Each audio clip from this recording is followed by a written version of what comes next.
High in the sky, a luminous goddess materializes before a young man who gazes upon her in awe. He asks, "Is this some kind of reincarnation?"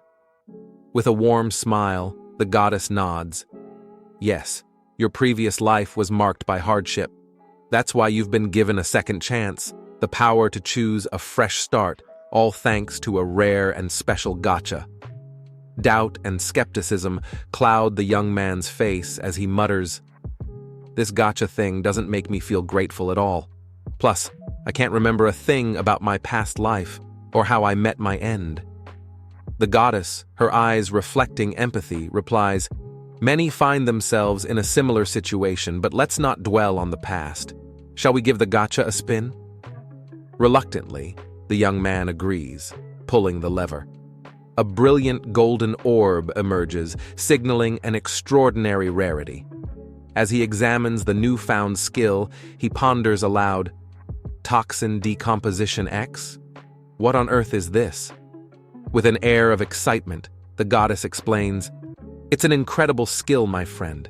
With it, you can conquer any poison or bacteria with ease." Although unimpressed, the young man grumbles, "Just a basic skill, huh?" The goddess chuckles warmly. "You're about to enter a world teeming with magic, monsters, and stats. Embrace it, and may your new life be filled with wonder." Suddenly, a wave of panic washes over the young man, and he cries out, "Wait! This is all too sudden, goddess!" And so he was teleported, began his grand adventure in this captivating world, armed with his unique skill, begins with a rush of excitement and trepidation. In a dimly lit room, the young man gradually regains consciousness and stirs from his slumber. He mutters to himself, "Was that just a dream of my reincarnation? It's been 5 years since then. This isn't good." He reflects on his unique skill, Toxin Decomposition EX, which allows him to neutralize any poison or bacteria.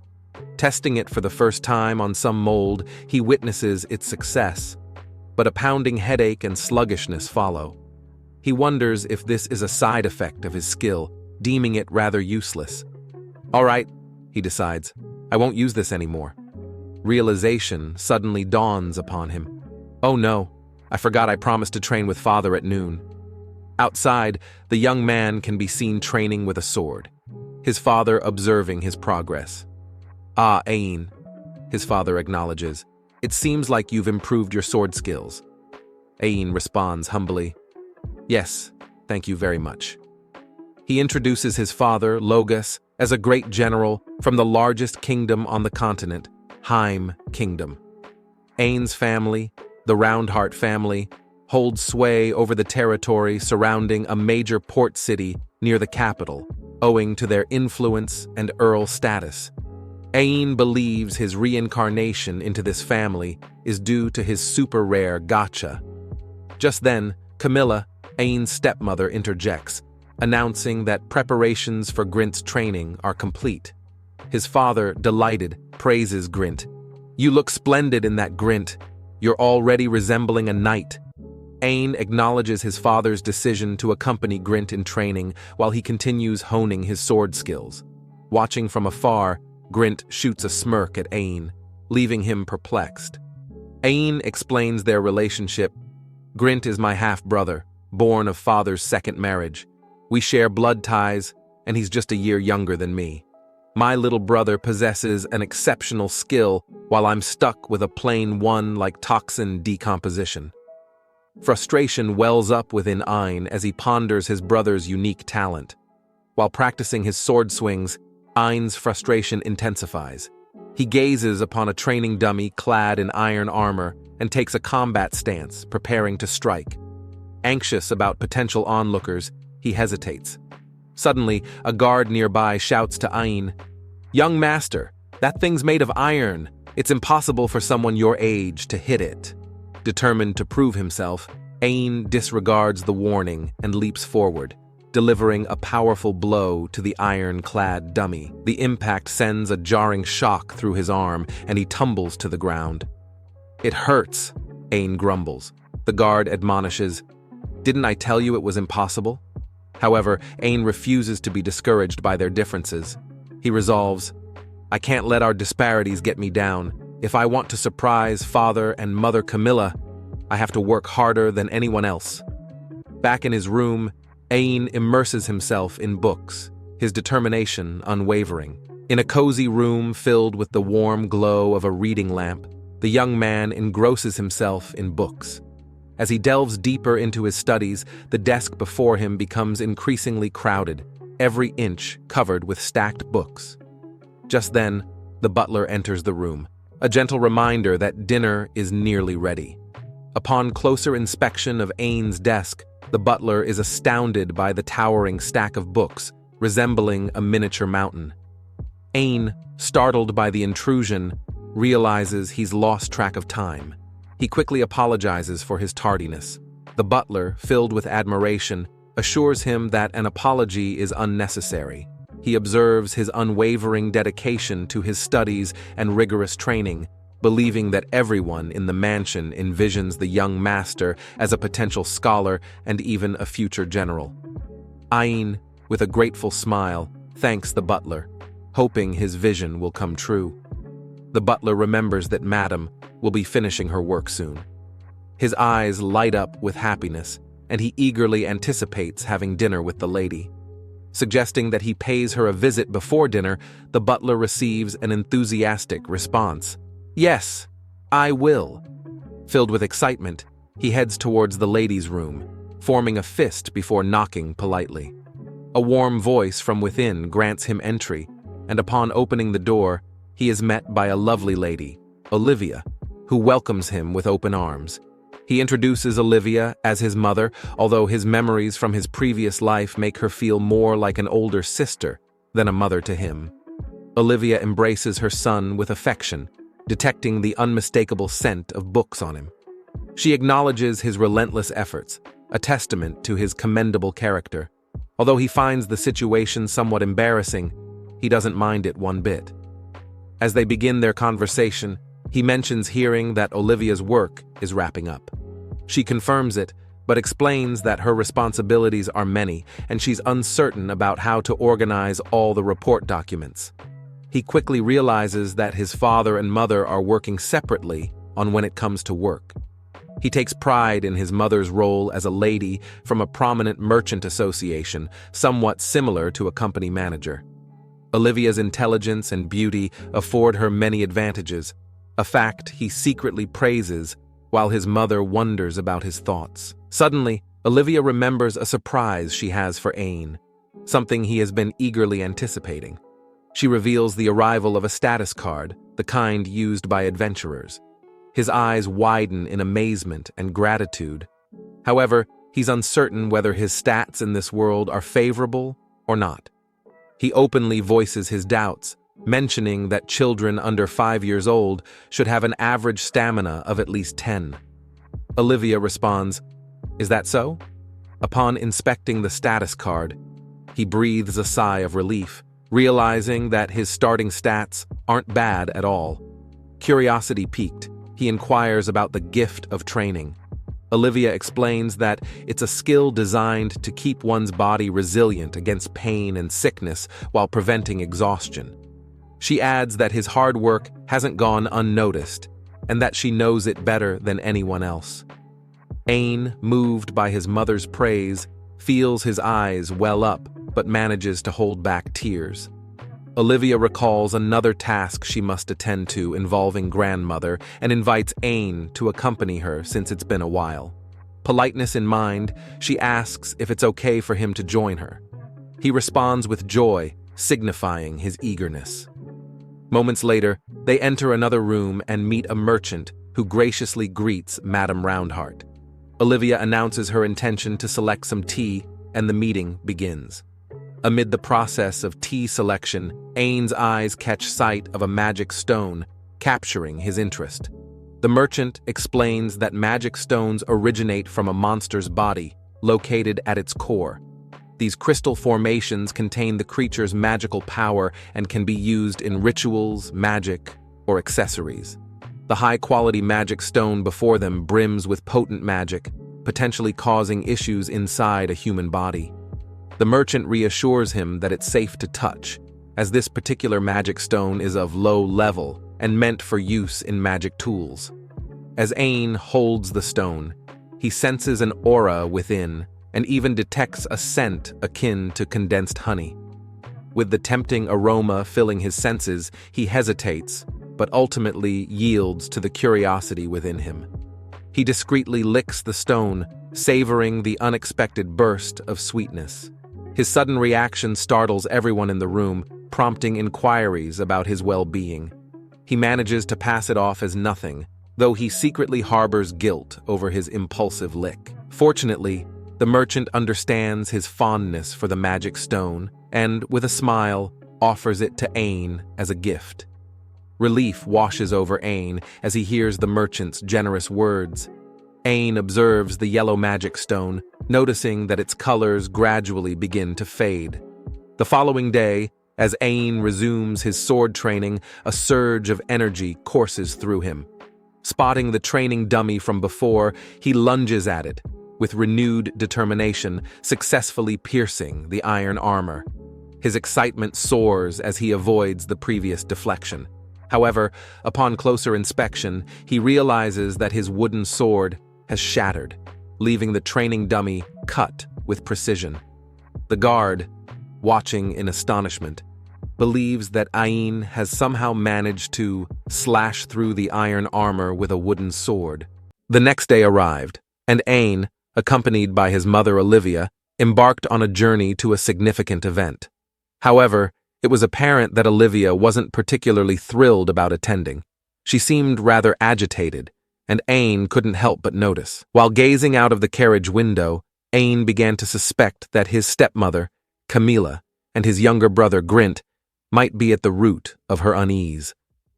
The event they were about to attend was a grand social party in the capital, where nobles introduced their children to one another. During this gathering, Ain's father, Logas, intended to make a significant announcement.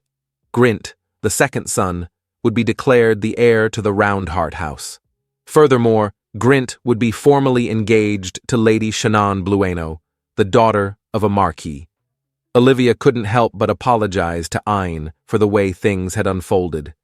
Despite being the eldest son, circumstances had taken an unexpected turn, and Grint was being groomed as the heir.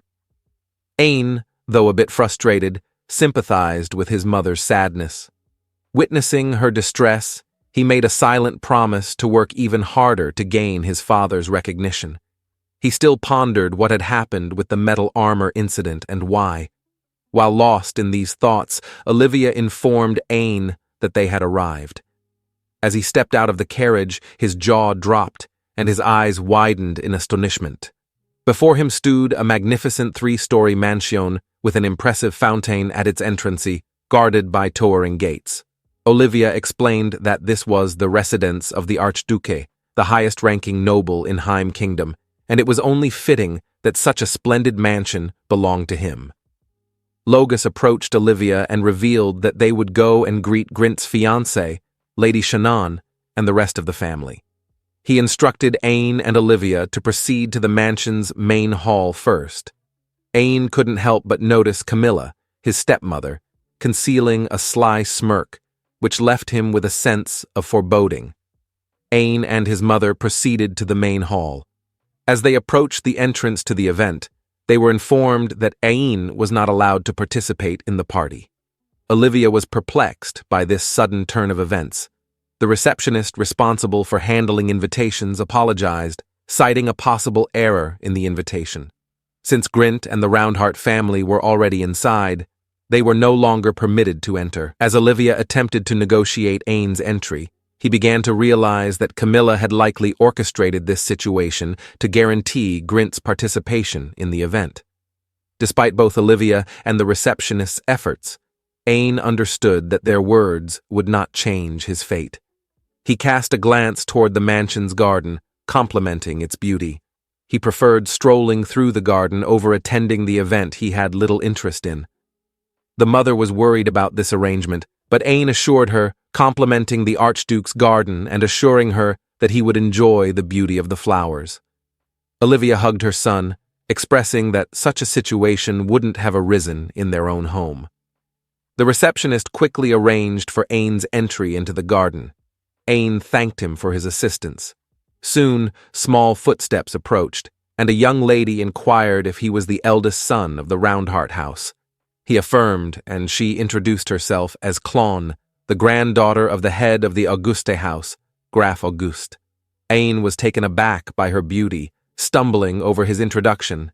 He couldn't help but wonder why the Archduke's granddaughter would be so kind as to guide them through the garden. Clon addressed his confusion with an incredulous look, explaining that there had been a mistake in the invitation. With Clon as their guide, Ain and Olivia entered the garden. Ain couldn't contain his smile as he admired the exquisite flowers. In Clon's perspective, she had overheard gossip at the event about the Roundheart family, specifically rumors that the second son was arrogant and lacked etiquette. However, she was relieved to find Ain to be the most gentlemanly person she had encountered that day. Suddenly, Ain complimented Clon's beauty, causing her to blush. He quickly redirected the conversation to the flowers, although her annoyance was apparent. She spoke about the blue rose, a flower that could emit its own light, requiring a delicate balance of 4 elements.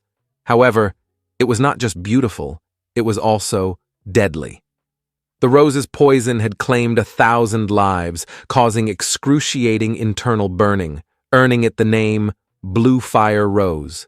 She explained that the rose had the potential to become a beautiful jewel, and its poison could crystallize objects.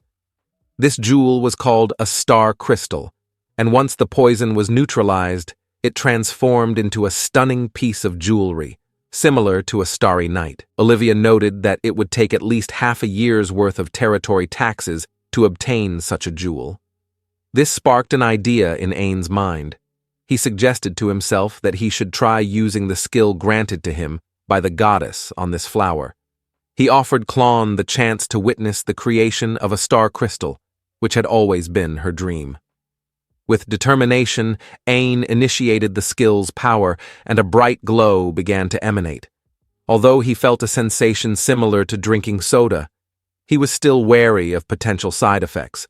Olivia and Clon anxiously warned him not to touch the flower. Miraculously, Ain succeeded in neutralizing the poison and felt a mild sensation of carbonation. He remembered that this was the skill granted to him by the goddess, a power capable of countering any poison. The flower transformed into a crystallized star crystal, leaving both women in awe. Ain held the crystal in his palms and, with a gleam of happiness in his eyes, realized the true potential of his skill. A bright light briefly surged from the crystal, stunning them all. Ain offered the crystal to Clon, but then hesitated, realizing how cheesy his gesture had been. Clon blushed in surprise, but ultimately accepted the gift. Ain then asked Clon for permission to create another star crystal for his mother.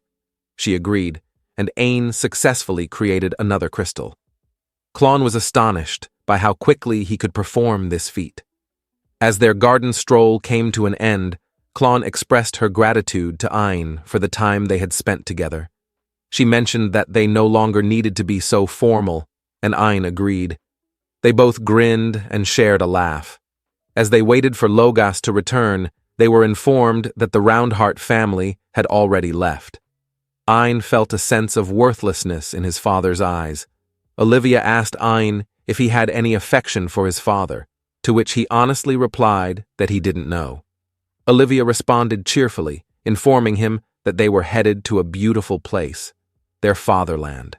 Once Ain's mother, Olivia, mentioned the term fatherland, she took off her wedding ring with confidence, holding it between her fingers and burning the metal ring into ashes. Ain was taken aback by her ability to do this. Ain couldn't help but be concerned about why his mother had incinerated her ring. When he asked her about it, she simply replied, "I simply don't need it anymore." She smiled at Ain and subtly conveyed a message, "I'm going home. Please come pick me up right away," which she tucked away in her ear. Suggesting they head to the city port, Olivia and Ain took a carriage. Ain was surprised when they passed their house, but his mother assured him to wait a bit longer. Suddenly, there was a loud commotion outside the carriage. People were in a state of panic, as they had never seen such a massive vessel before. Even Ain was stunned by the advanced cannons and seemingly impenetrable ship. Ain was in a state of panic, wondering why such a huge ship was there. His mother, on the other hand, held his hand and boldly approached the ship, leaving Ain confused and eager to understand the situation. Lady Olivia stood in front of the ship, surrounded by curious commoners asking her about the vessel.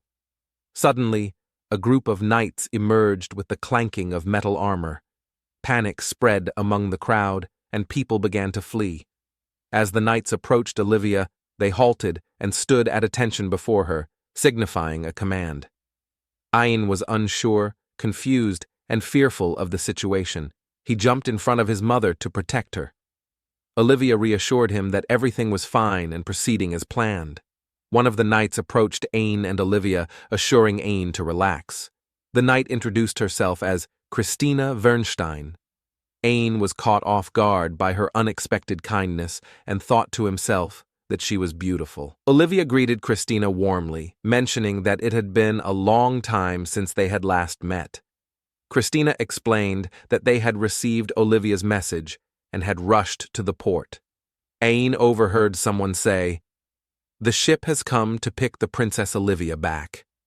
Shocked by this revelation, Ain questioned his mother about the meaning behind these words. Olivia promised to explain everything on the way, and they boarded the ship, ready to set sail. Meanwhile, at the august Archduke's mansion, Clon and her grandfather discussed Ain. They spoke highly of Ain's remarkable personality, and Clon even showed her grandfather the rare jewel from the blue rose fire that Ain had given her. Clon's grandfather was bewildered by why the Roundheart family had made the second son the next head and worried that they might break their promise. He revealed that Olivia, the daughter of the Bardland Company and a resident of the United Nation of Ishtalica, was the daughter of Silviard von Ishtalica, the current king of Ishtalica, and the second princess, Oliva von Ishtalica. This meant that Ain came from a royal bloodline and was a prince. On the ship, Olivia apologized for keeping this secret from her son. Ain was eager to know why a princess from such a great kingdom would marry into the Roundheart family. However, before Olivia could explain, Christina interrupted, insisting that it was not allowed to be disclosed. Unfortunately, Olivia couldn't provide more details at the moment, promising to do so later. Ain seemed content with the situation, seeing his mother relaxed and happy compared to her previous sorrowful demeanor. Christina asked about the flower Ain had given Clon, and, upon learning that Ain had created it, playfully suggested that giving such a gift to someone of the opposite gender amounted to a proposal. Ain panicked, but Christina encouraged him to continue with the explanation. He realized that he had indirectly proposed to Clon without intending to, causing those around him to find it endearing. As Christina and Olivia chatted, they mentioned that after arriving at the port, they would need to transfer to the water train. This piqued Ain's interest, and he asked for more information.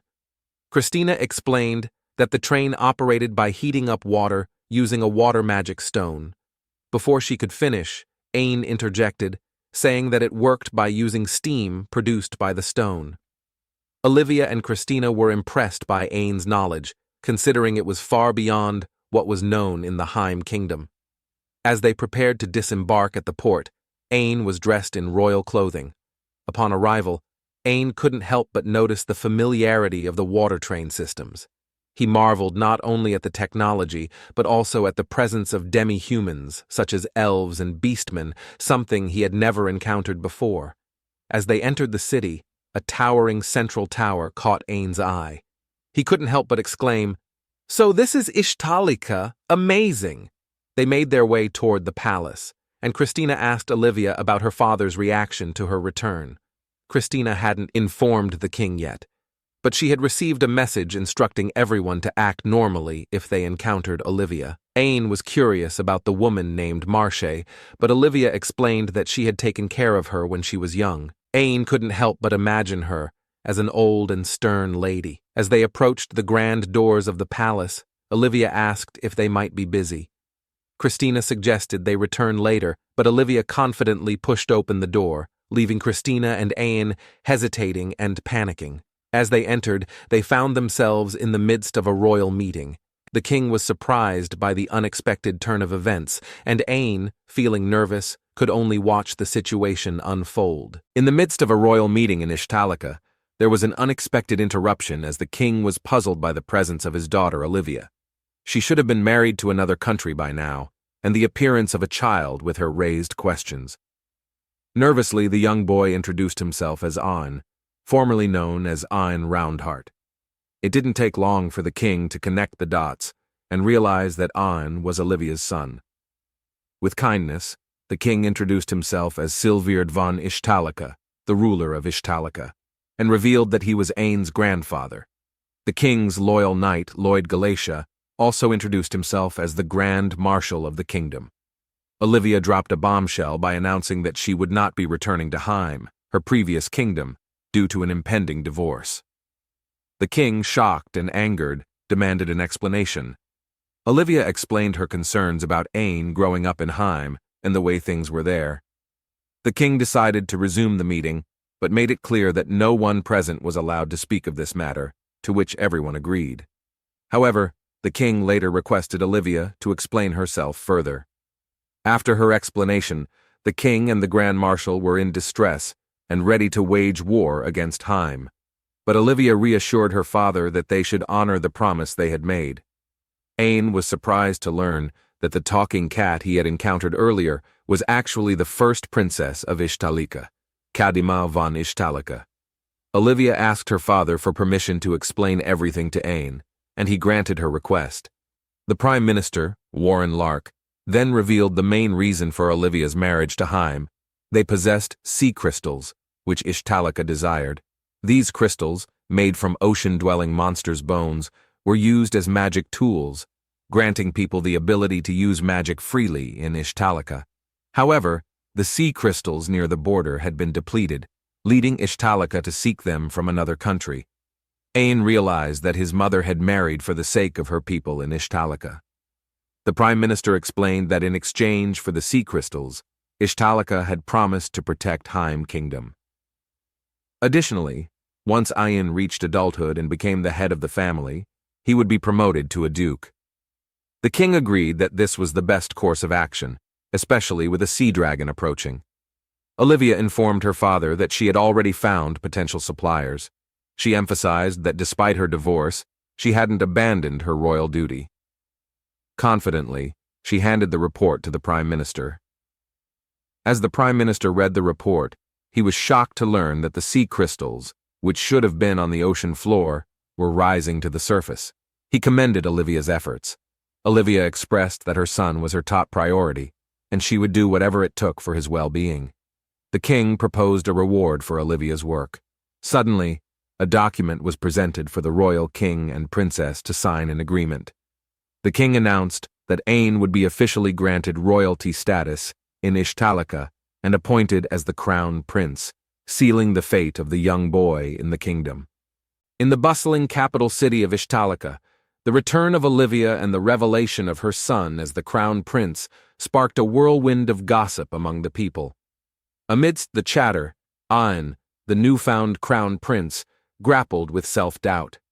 He questioned his own capacity to fulfill the role, lamenting the absence of a potential skill that others seemed to possess. The Grand Marshal, however, approached Aine with words of encouragement. He revealed his own unique skill, a talent he had possessed since birth, even though he found it somewhat embarrassing. The Grand Marshal reassured Aine that effort was a treasure capable of overcoming any obstacle. If Aine continued to work hard, the Grand Marshal believed his worries would gradually dissipate. Just as Aine absorbed this valuable advice, Kadima, the first princess, appeared out of nowhere and whisked him away from the Grand Marshal's side, promising to return him later. Once they were alone, Kadima inquired about a specific task Olivia had mentioned concerning Ain's newfound skill. She examined Ain's status card and identified a skill that proved Ain's lineage as Olivia's son, with the characteristics of a dryad.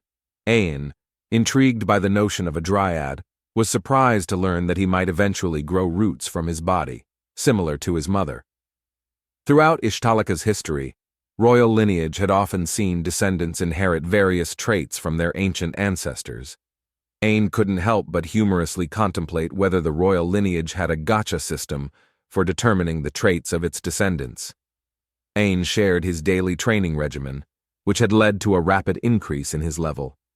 Kadima explained that this progress was likely due to his absorption of the magic power stored in magic stones. Curious about how she knew this, Ain was informed that monsters could strengthen their bodies by consuming magic stones, but these stones were toxic to humans. However, through a process called toxin decomposition, humans could bypass the poison. Christina revealed her elven heritage and the presence of magic stones within demi-humans. Ain finally understood that her earlier stumble was not due to clumsiness, but rather a result of Ain's magic stone's absorption. To further demonstrate, Kadima presented 2 magic stone boxes, a smaller one worth 5,000 gold each, and a larger high-grade stone priced at 90,000 gold. Ain decided to test the cheaper one first and found it easily absorbed. When he attempted the high-grade stone, he recoiled from its taste, which reminded him of walnuts he disliked. Kadima clarified that the quality of the magic stone directly affected the increase in one's status. Ain remembered that when he initially used toxin decomposition, he experienced a mild headache. Now, however, he was fine. Kadima attributed this improvement to his rigorous training, which had lessened the pain and enhanced his immunity to illnesses due to being a dryad. Ain's mother Olivia joined them and hugged her son in joy. Kadima confirmed that the test results showed no problems, alleviating any concerns. As Olivia and Ain departed, they encountered Ain's grandfather. Together they entered the royal treasure room, where Ain was puzzled by the reason for their presence. His grandfather explained that this was the reward Olivia had chosen to give him. Ain was taken aback by this revelation. The king, present in the room, narrated a tale from 500 years ago when a demon lord had appeared on the Ishtar continent. The magical crystal before them was once part of the demon lord's entourage. With a single swing of his blade, the demon lord could tear through the sky and divide the sea. Ain's heart raced as he approached the magic stone and absorbed its power. He heard a voice utter, "You've returned." This unexpected occurrence triggered a massive cloud and lightning spectacle that enveloped Ain. The king cautioned him to release the stone if he felt his life was in danger, but Ain held on. A blinding light spiraled around him, followed by a shroud of smoke. When it cleared, Ain felt a tremendous surge of power coursing through him.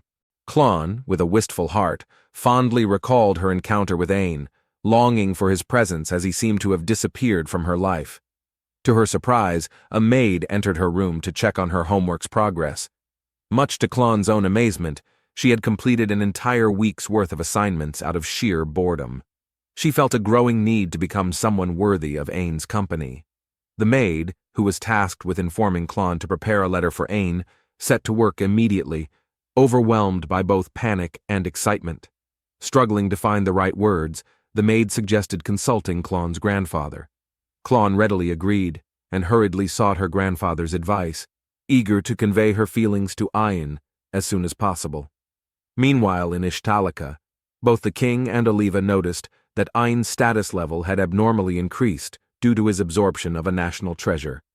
However, the king cautioned Ain not to let the numbers inflate his ego, stressing the importance of finding a worthy vessel to contain his newfound power, to which Ain agreed. The king mused that everything had proceeded according to Oliva's plan. This revelation left him wondering if Oliva had been orchestrating this since the day she sought a divorce. Oliva explained that she had indeed intended to fulfill her royal duty, but the sudden demise of the Roundheart family's head, whom they had trusted, left her uncertain about the future. She bravely used her rizzling skill to manipulate Logus, further confounding the king. In a shocking revelation, Oliva disclosed that Ain was born as a dryad. adding another layer of complexity to her plans. This revelation piqued Ain's curiosity, but the king urged him to return by himself, as he wished to discuss matters privately with Oliva, a request Ain readily accepted. Ain later met with the Prime Minister and Kadima, who discussed the mistake of marrying Oliva into the Roundheart family. Ain was curious about the term root, and after some hesitation, Kadima explained that it meant making a child. She elaborated that for dryads, this process was a serious commitment, as they could only have one relationship for their entire life, which was the essence of root. Ain was taken aback by this revelation and sought confirmation from the Prime Minister. They warned Ain about avoiding the royal treasure room, where a national treasure, the Demon King's magic stone, was displayed. They cautioned Ain not to absorb any magic stones, as he might do so impulsively. Intrigued, Ain became even hungrier. Ain inquired about the first king, who was celebrated as a hero. Kadima and the Prime Minister agreed that the first king possessed not only strength, but also a kind heart. This conversation piqued Ain's interest in the first king's actions and history, and he declared his aspiration to become a great king, one who could measure up to the first king. With their support, Ain felt excited about his journey ahead. 8 months later, Ain, Christina, and the Grand Marshal ventured into the forest for monster fighting training. Their encounter with a forest rat prompted Ain to strategize his first solo battle. Christina and the Grand Marshal observed Ain with approval, eager to witness his progress. Ain dispatched the rat monster with ease and continued to take on all the other monsters single-handedly. To their delight, the monsters posed no challenge to Ain's newfound power. However, an unseen threat lurked behind Ain, prompting a natural defensive mechanism to emerge from his body, a phantom hand. Ain explained that with Kadima's assistance, he had upgraded the phantom hand to allow the absorption of magic stones from living targets. While Christina expressed her concern over the potential dangers of this upgrade, the Grand Marshal looked forward to Ain's growth and happiness.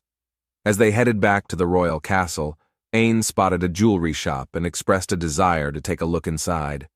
Christina and Ain donned disguises to blend in, while the Grand Marshal patiently waited outside.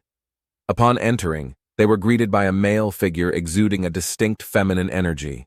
The owner of the magic shop, a man exuding an unexpectedly feminine energy, greeted Ain and Christina. To their mutual surprise, Christina and the owner knew each other. The owner inquired about Ain's purpose in the shop, and Ain expressed his interest in examining some magic stones. However, he agreed not to touch magic stones or sea crystals, as they might be harmful. While browsing the selection, Ain's eyes fell upon a magic stone priced at a staggering 45,000 gold coins. The owner revealed it to be a white wyvern magic stone, commonly used for making high-quality meat. Given Ain's hesitation, the owner offered a discount, reducing the price to 30,000 gold coins. Ain promptly declared his intention to purchase it, much to Christina's surprise at his impulsive decision. Ain continued to explore the shop and identified several other magic stones that caught his fancy. He acquired them one by one, leaving Christina astounded by the generosity extended to him by the Majesty. Suddenly, Ain's gaze fixated on a particular magic stone called the Accursed Jewel. The owner explained that it haunted its owners in their dreams. Intrigued by the mysterious crystal, Ain believed that Kadima could help him analyze it further. He proposed buying the stone, and despite Christina's urgent protests, the owner agreed to sell it for a price of 300,000 gold coins. Ain promptly sealed the deal with an enthusiastic "sold." Christina's worries deepened, but the owner assured them that if anything felt amiss, they should return to the shop immediately. The owner expressed admiration for the Crown Prince's daring nature. Upon returning to the royal castle, Ain interrupted by a knock at the door. March, Olivia's personal servant, entered to help Ain change into his clothes. Ain hesitated, as he believed he could manage on his own, but Marcia insisted it was her duty to serve Olivia's son. She assured him not to worry about her busy schedule. Marcia then handed Ain a letter, explaining that it came from the Heim noble house via the Euro Kingdom. As Ain opened the letter, curious who it might be, she expressed her gratitude for the gift he had given her, and her inability to forget the time they had spent together. Klon apologized for not disclosing her name, but hinted that if Ishtalika were to welcome her, she would reveal her identity at that time. Ain was taken aback, realizing that the sender was none other than Klon herself. In the kingdom of Ishtalika, a young boy named An received a letter from a woman named Klon. The letter piqued his curiosity, and he found himself lost in thoughts about the day they had first met. Klon had treated An and his mother kindly, and he felt obligated to respond to her letter. Ain's attendant, Marcia, noticed his contemplative mood and asked if he intended to reply to Klon's letter. Ain confirmed that he would, as he wanted to maintain good relations with her. Marcia added that it was easier for people from Heim to visit Ishtalika if they had a good relationship with Olivia. Ain was pleased to hear this good news. A few months passed, and Ain found himself engaged in a sparring match with one of the soldiers. The commander, Olivia, and Christina cheered him on from the sidelines. A deflection and disarmament occurred during the match, leaving Ain without a weapon. The determined soldier pressed on, but Ain displayed remarkable agility, dodging the strikes. To the soldier's surprise, Ain swiftly countered, presenting a sword at his face. Ain won the match, and his mother praised him for his hard work. Ain expressed his gratitude to Christina and Lloyd, the commander, for teaching him swordsmanship. Both of them were moved by his progress. The commander emphasized that while Ain could protect himself, the other soldiers needed to train harder to avoid becoming weaker than him. He ordered them to run laps until sunset, despite Ain thinking it might be a bit much. Lloyd believed that effort was essential to becoming strong and skilled, just as Ain had become strong through his triumphant efforts. Lloyd, with a smile, offered to spar with Ain, who felt nervous about the idea. However, the sparring session went beyond the castle walls when the ground trembled from Lloyd's powerful strike. Despite the commotion, Ain managed to dodge and avoid Lloyd's attack, and the commander assured Olivia that he was strong enough to fend for himself. Olivia mentioned to her son that he would turn 7 in the winter and informed him about attending a royal academy. This academy, located in the capital and accessible by train, was considered safe, given the king's involvement. Ain felt a mix of excitement and nervousness at the thought of becoming a prince. Christina suggested they go for a stroll, leading Ain to an idyllic beach that he had never seen before. She explained that it served as an emergency route. Ain learned that his entrance exam for the academy was the next day and confidently declared his intention to pursue swordsmanship. Christina believed he would excel, considering his earlier victory over the knights. Curious, Ain asked Christina who would win in a duel between her and Lloyd against his father. She demonstrated her skill by dropping her sword and disappearing in an instant, leaving Ain amazed and reappearing next to Ain. Christina believed she could beat Ain's father as Lloyd was the strongest knight in Ishtalika. Ain was determined to become stronger, with a goal of surpassing both Lloyd and Christina, just as the first king had done. Christina assured him she looked forward to that day. Ain realized that their beach outing was meant to ease his anxiety about the exam, to which Christina confirmed. A gust of wind blew, and Christina's ribbon fell off, leaving Ain entranced by her beauty. He couldn't help but stare because of her beauty, though he assured her nothing was wrong. The next day, accompanied by Christina, Ain headed to the water train station. As they approached, they encountered a crowd of students, their guardians, and researchers. Ain marveled at the sight of the Royal Kingsland Academy. Christina wished him good luck as he entered the hall for the entrance exam. Inside, Ain witnessed a student being launched against a wall by a strict and cocky examiner. The examiner's attitude was far from welcoming, and Ain realized that this was the person who would test him. In this exam, stating one's name was prohibited to ensure fairness. When it was Ain's turn, he aimed to prove his strength and pass the test. The examiner, displaying a cocky attitude, roasted Ain with words. Ain responded with a bold leap and a strike, surprising the examiner. They stood toe-to-toe, and the examiner acknowledged Ain's formidability. However, Ain was unexpectedly struck by the examiner, who continued to insult and belittle him for relying on his status rather than mastering necessary techniques. Ain realized that this was no ordinary opponent, as the examiner was stronger than the knights.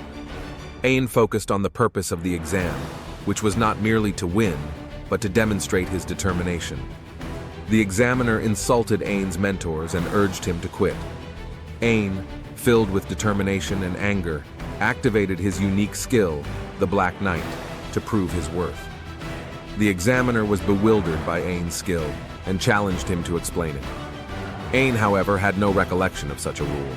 Ain was ready to face the formidable examiner in his entrance exam for the Royal Kingsland Academy. The examiner, a skilled adversary, engaged in a fierce clash with Ain. Using his Black Knight power, Ain managed to surprise the examiner. Still, the cunning examiner saw through Ain's tactics and delivered a devastating blow. He taunted Ain, revealing how easy it was to counter his moves. But Ain was not one to back down. He revealed another trump card, devouring his own magic to increase his power.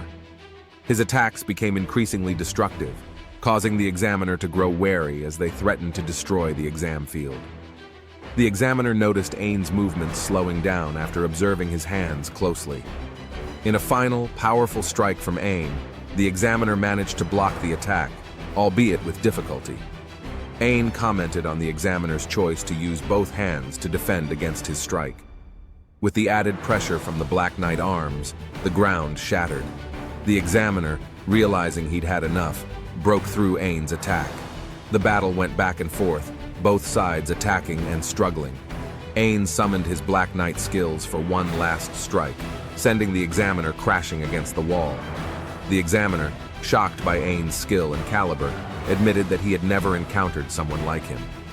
Ain was pleased to hear these words and urged the examiner to continue the fight. However, due to the destruction of the testing ground, the examiner decided not to continue the test. Ain realized it was his fault for letting his anger control him and apologized. The examiner left with an intriguing expression, leaving Ain to ponder the outcome of the test. After the exam concluded, Ain left with a sense of joy. However, he was met with an unexpected reaction from Christina, who greeted him for passing the test, but was furious that he had used his powerful skill. She made him promise not to reveal it to others.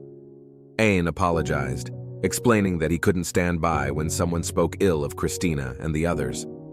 Christina understood his feelings but cautioned him against using such a potent ability lightly. She was relieved by his sincerity. Ain couldn't help but worry about having potentially injured the examiner, but Christina assured him that the academy had specialist healers and was well prepared for any injuries. She also pointed out that the examiners were renowned adventurers, known for their incredible strength. Christina made it clear that there would be consequences, as the king would become aware of the incident, and Ain needed to be prepared for what might come. A few days later, Ain found himself facing the king. They had a conversation about the events of the exam, and the king decided that Ain's first job as a royal would be to participate in public affairs in the port town of Magna. A new chapter of challenges and responsibilities awaited Ain, who was determined to prove himself in this new role. Ain's first public affair took him to the buzzing port town of Magna, and he was accompanied by the Prime Minister and Christina. As they arrived, Ain couldn't help but be in awe of the mighty battleships that Ishtalika had in its arsenal. Christina explained that these battleships served as the nation's border defense. Magna was one of the largest cities in Ishtalika, and in the morning, its market was alive with the arrival of fishing ships selling their fresh catch. Ain's task for the day was to get a closer look at the battleships and observe the first batch of sea crystals that had arrived from Euro under Olivia's contract. The group then went to see the unprocessed sea crystals. Christina opened a massive crate, and Ain commented that they looked like hardened salt, a remark that the Prime Minister found amusing. With his public affairs work complete, the Prime Minister bid his farewell, and Ain expressed his gratitude for the experience. He asked if they had time to pick a souvenir for his mother, to which they obliged. Ain remembered how his mother had initially been against him going without her and had thrown a tantrum. However, his grandfather had handed a letter to Olivia, which had miraculously calmed her down. Christina suggested that it would be a special day that Ain would remember, leaving him puzzled. The Prime Minister proposed waiting for a moment to check something with Christina regarding the ships, and Ain agreed. With a rare moment of free time on his hands, Ain decided to watch the sea on the pier. Christina expressed concern about his safety, but the Prime Minister presented him with a necklace, a great earth ruby, a magical amulet with the power to protect its wearer. Christina allowed it this once, and Ain thanked them. He heads towards the pier, complimenting the magnificent view, and suggested to himself that taking a nap would be a relaxing feeling, and so heads to a secluded spot on the pier and takes a nap. As he dozed off, an unknown presence approached him. In his dream, Ayn saw his mother running through fields of flowers, her laughter filling the air. He suddenly sneezed, and as he slowly awakened, he felt a gentle tickling sensation with hair brushing against his face. Ayn opened his eyes and was puzzled as he recalled the floral scene. To his astonishment, it was none other than Clon herself, and her lap served as his pillow. The reunion of Ayn and Clon was filled with joy and emotion, watched from afar by the Prime Minister and Christina. Clon was taken aback to discover that Ayn was royalty, and Ayn, in turn, expressed his surprise. However, he emphasized that the most important thing was that they were talking at that very moment, and they shared a moment of laughter. Ayn inquired if Clon had come alone, and she explained that she was with her grandfather. In the distance, Archduke Auguste and the Prime Minister Warren engaged in a conversation. Clon revealed that after her grandfather's retirement as a former Archduke, they had embarked on a journey to Birdland, a trading city, but had gone missing along the way. They were grateful for Olivia's help, which enabled them to travel from Euro to Ishtalica.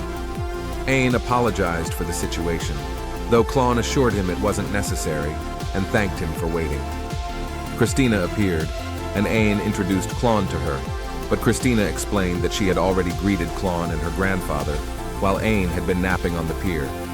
She warned Ayn not to do it again, and then revealed her plan to head out, inviting Clon to join them, which she accepted. Clon formally greeted the Crown Prince and asked for his permission to accompany him. Ayn responded with casual etiquette, and they set off together. Later, Clon had a formal meeting with Olivia, the second princess of Ishtalica. She expressed her gratitude for Olivia's hospitality, but Olivia felt saddened that Clon had to address her formally as a princess. Olivia reassured her that there was no need for formality, and it was just the two of them in the room, and insisted to call her just like before.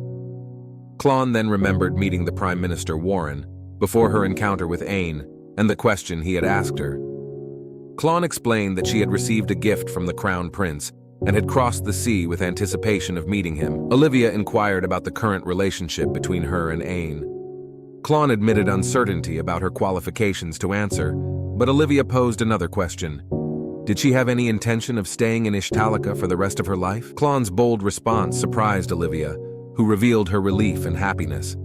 She suggested enrolling Clon in a female royal academy, of which Olivia's mother was the director. Olivia believed that it would help Clon shine and further refine her skills, allowing her to glow even brighter. She offered to assist Clon in achieving her goals, and Clon was deeply moved, shedding a tear of gratitude. In Ayn's study chamber, he was immersed in a sea of paperwork, each document demanding his attention. Marsh, his loyal aide, advised him not to push himself too hard. However, Ayn was determined to finish the last batch of work. After toiling away, he finally completed his tasks and leaned back, feeling a sense of accomplishment. But his moment of relief was short-lived. A faint whisper reached Ayn's ear, sending shivers down his spine. He spun around, startled, only to find that the source of the whisper was none other than Clon. With a warm smile, Clon explained that she had finished her studies for the day and had come to check on him. Ayn, still somewhat spooked, asked if she could greet him in a more ordinary manner, to which she replied that he hadn't noticed her presence due to his deep concentration. She assured him that she had seen something wonderful, his hard work. Ayn blushed slightly in response to her praise. The conversation soon shifted to a celebration for his mother's return, and Clon mentioned that she had received an invitation from the Prime Minister for herself and her grandfather. Ayn, however, was hesitant about attending the party, considering there had been no official announcement about his status. Clon reassured him that such announcements were typically made at the last minute. As the evening approached, Ayn asked if Clon was heading to bed. She replied that she was actually on her way to the bath and extended an invitation for him to join her, albeit with a teasing tone. Ayn, caught off guard, declined her offer, to which Clon chuckled and suggested there might be another time as she walked away. Later, at the celebration party for Olivia's return, Clon arrived a bit late, due to accompanying her grandfather and greeting other guests. Ain was captivated by her appearance and complimented her. Klon graciously accepted his praise and noted that the party was elegant, while Ain expressed his amazement at everything he had experienced in Ishtalika. He shared his delight in experiencing the water train for the first time and marveled at the city's illuminated beauty at night with its carefully treated magic stones. Klon, too, was overwhelmed by the city's culture, finding it markedly different from the Heim Kingdom. Ain mentioned that it was his first time attending such an event, since no official announcements had been made about his status. They engaged in a discussion about when the announcement might come. Ain speculated that it might be made in the spring, just before they enroll in the academy. Klon suggested that he prepare a speech, perhaps taking inspiration from someone he looked up to. Ain, with a sense of growing maturity, expressed his desire to become a ruler like the first king. Amid their conversation, murmurs began to spread at the party about the arrival of an individual from the Heim Kingdom. Gossip and insults circulated, creating an uncomfortable atmosphere. Ain, determined to address the issue, considered taking action. However, Klon suggested that they simply should enjoy the party together. She ventured off to get some delicious food, instructing Ain to wait for her. But as time passed, Ain began to worry about her. Warren, the Prime Minister, approached him and inquired about Klon's whereabouts. Ain explained that she had gone to get food. Warren then revealed that the king had prepared a special gift for Ain at the party as a way to make up for his previous experiences in the Heim Kingdom. Suddenly, a loud noise drew the attention of everyone in the room. A plate had fallen to the ground, but Ain had already sprung into action. The commotion had been caused by Klon, who was standing in front of a nobleman who was insulting her for being from the Heim Kingdom. Warren, displeased with the situation, moved to intervene, but he was surprised to find that Ain had disappeared. The nobleman was on the verge of laying hands on Klon to make an example to others when Ain abruptly placed himself between them. He asked if the nobleman had any business with his guest. The nobleman, in disbelief, acknowledged that she was the Prime Minister's guest, but warned Ain not to interfere, as it was common for Ishtalika to harbor hatred for Heim. Many nobles in the room supported the nobleman, their resentment stemming from the mistreatment Olivia had suffered in Heim. Klon reassured Ain that he didn't need to get involved. However, Ain was transported back to his own experiences in Heim, recalling how he and his mother had been treated. He realized that it wasn't Klon's fault, and that the situation was escalating because he lacked influence or power to defend her. Determined to change that, he made a bold declaration. In defense of Klon, Ain stated that if anyone had a problem with Heim, they should direct their hateful comments at him, as he was now associated with Klon. The nobles were shocked and incredulous at his words. The argument between Ain and the nobleman grew heated, with Ain remained calm and collected, while the nobleman resorted to excessive and irrational arguments. In the midst of the dispute, Ain realized that he had been given the opportunity to prove himself after meeting Klon. He apologized for his own weakness, then walked toward a crystal in the room and placed his hand on it. The nobleman warned him that it would be his demise. In a breathtaking spectacle, Ain absorbed the blue crystal and transformed it into a transparent crystal himself. The room fell into stunned silence, and Ain declared that this was evidence of his power and that he would not let any monsters go unchallenged. The platinum he held had once treasured by the first king. He asked everyone if they still believed the pride of Ishtalika was weak. With the king's point of view, upon hearing Ain's words, experienced a sense of nostalgia for the first king, Ain raised his voice confidently, proclaiming as Ain von Ishtalika. He pledged to become a king who would make Ishtalika soar, much like the first king had. The nobles and the entire assembly were left in astonishment at the turn of events. Ain added one final remark, suggesting that they should be able to accept him, and by extension, Klon by his side. In the midst of his emotional outburst, everyone in the room bowed down to Ain, declaring him the crown prince of Ishtalika.